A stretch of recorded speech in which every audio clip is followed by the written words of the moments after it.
ॾाढा वॾी महिरबानी ऐं ॾाढो थोराइतो आहियां सिंधी अदबी संगत जो हाणे बुला खान जे दोस्तनि जो जेको अहम प्रोग्राम अरेंज कयो आहे। आउं सम्झां थो त इंसान जी जेका जमालियाती ज़ौक़ आहे, इंसान में जेका अलाह साईं फितरत रखी आहे त पंहिंजे चौ तरफ़ जे माहौल जो जाइज़ो वठंदो आहे, हिन ते तबसरो करण जी सलाहियत अलाह साईं ॾिनी आहे हुनखे। इहा सलाहियत मुख़्तलिफ़ शक्लुनि में ज़ाहिर थींदी आहे। हुन हिकिड़ो इज़हार जेको आहे उहा शाइरी बि आहे, हिकिड़ो इज़हार सुगड़ जो कलाम बि आहे। मूं फ़क़ीर पुनल जो कलाम थोरो घणो ॾिठो वञो।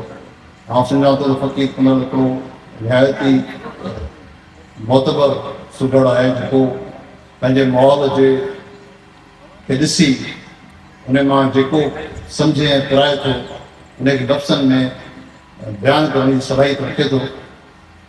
इहो तमामु हिकिड़ो अहम सिलसिलो आहे जेको थाणे बूला खान ऐं कोस्ता इलाइक़े में अॼु जो नाहे करे पुराणो आहे।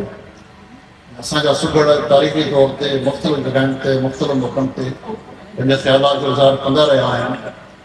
मूंखे यादि पियो थो त 30 सदीअ हिकिड़ो पुराणो अंग्रेज़ हो जेको 1812 में हिन इलाइक़े जो दौरो करणु आयो हो। उन पंहिंजे मोबाइल्स में लिखियो आहे त आउं जॾहिं कोस्तान इलाइक़े में वियो हुउसि, हिते माण्हू जिन का बि रस्मी तालीम हासिल न कई आहे हुननि खे पंहिंजे अंदरि जो इज़हार करण जी ज़बरदस्त सलाहियत मौजूदु आहे।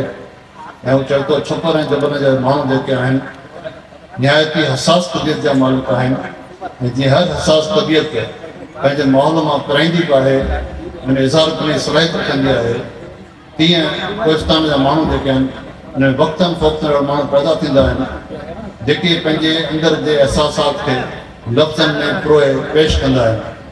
फ़क़ीर पुनल पंहिंजे हिन कलाम में जिन तजुर्बनि खे पेश कयो आहे, जिन लफ़्ज़नि से पेश कयो आहे, आउं सम्झां थो त इहो हुनजो वॾो कमाल आहे।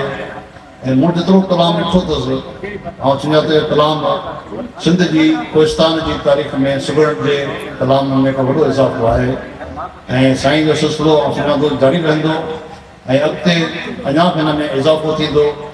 ऐं कलाम जे हवाले सां इहा ॻाल्हि सम्झणु खपे त कुदरत जो हिकिड़ो क़ानून आहे त हू पंहिंजे पाण खे ज़ाहिर करण लाइ मुख़्तलिफ़ शयुनि जो वास्तो इस्तेमालु कंदी आहे। गुल जेको आहे उहो बि कुदरत जो इज़हार आहे, ख़ुशबू जेको आहे उहो फितरत जो इज़हार आहे। अहिड़ी तरह इंसान जेको आहे उहो बि इंसान फितरत जो वॾो इज़हार आहे। ऐं साईं फ़क़ीर पुनल साहिब जो कलाम जेको ऐं सुगड़ जो हिकिड़ो इज़हार जेको आहे इहो वॾो हिकिड़ो अहम इज़ाफ़ो आहे। ऐं खेसि मुबारक पेश कयां थो, अहिड़ो ज़बरदस्त सुगड़ी कलाम में पेश कयो आहे। आईंदा लाइ मुंहिंजी ख़्वाहिश आहे त कोस्तान जी रिवायत कल्चर ऐं तहज़ीब ते अॻिते पंहिंजो कलाम पेश कंदो रहे। वॾी महिरबानी।